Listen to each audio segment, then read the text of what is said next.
fight prediction here. Michelle Waterson and Amanda Lemos. But first things first, like and subscribe. Help us get to 500 subscribers. We definitely appreciate that. But let's dive into these fights. I'm going to be completely honest, y'all. I like Michelle Waterson.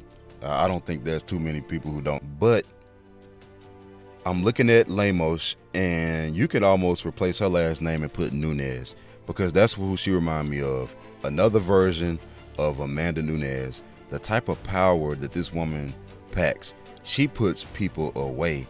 I mean, with a jab, she got a good left hook, a good straight right, good leg kicks. She's strong. She's athletic, so she has some wrestling defense, submissions from weird positions because of that strength. I mean, she really packs a punch. Very dynamic. Now, her level of competition is not at the level of a Michelle Waterson, but there's a lot of upside to Lemos. She did have a big fight against Andrade, fell short, but she was clipping Andrade. A lot of lesser fighters would have went down. And let's go take a look at Michelle Waterson.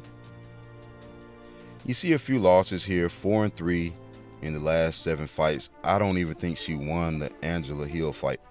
It was a close fight. I feel like Angela won it.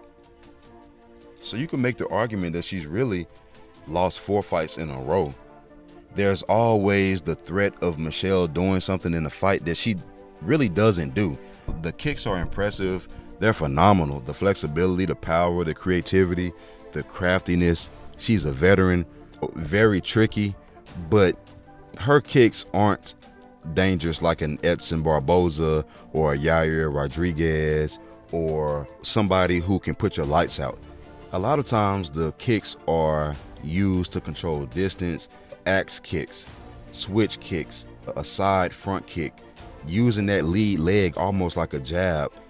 There's not a lot of knockouts or danger coming from that. This fight's going to play out one of 2 ways. Either Michelle is going to control the fight for 15 minutes and frustrate Amanda and take the decision, or Amanda will figure out Michelle's angles and timing and distance. She'll close the distance and she'll start to land some stuff that makes Michelle say, you know what, I don't want to engage anymore, and I'll just try to really keep the fight at distance. Like Amanda will have the advantage because Michelle will be playing defense and playing the don't get hit game, which is not a bad thing. Obviously, it's fighting, don't get hit, but like it'll be more of like a survival. I'll ride out the decision and try to see if there will be an opportunity that presents itself, but not necessarily forcing an opportunity or forcing Amanda to make a mistake.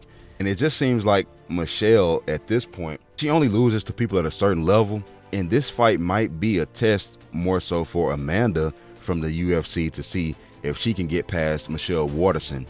And I hate to say that because I like Michelle and it's hard to counter out. Amanda is just on one right now. She's different. If you watch her and you see her power, she really gives a lot of knockouts that you don't see in WMMA. Respectfully, you don't really see that type of power. No, there's like an element of power to her punches where she can really hurt you and turn the tide of the fight. I feel like that's going to be the difference maker. It's her ability to be dangerous the entire time, and that power, the commitment and the conviction in her strikes, and knowing, hey, I can hurt you, but you can't necessarily hurt me. Now, granted, it can be frustrating to think that you can walk Michelle down. Yeah, that could be a lot to deal with. Amanda is going to pass this test, and we'll check it out on Saturday night. But y'all like, subscribe, let me know what y'all think in the comments.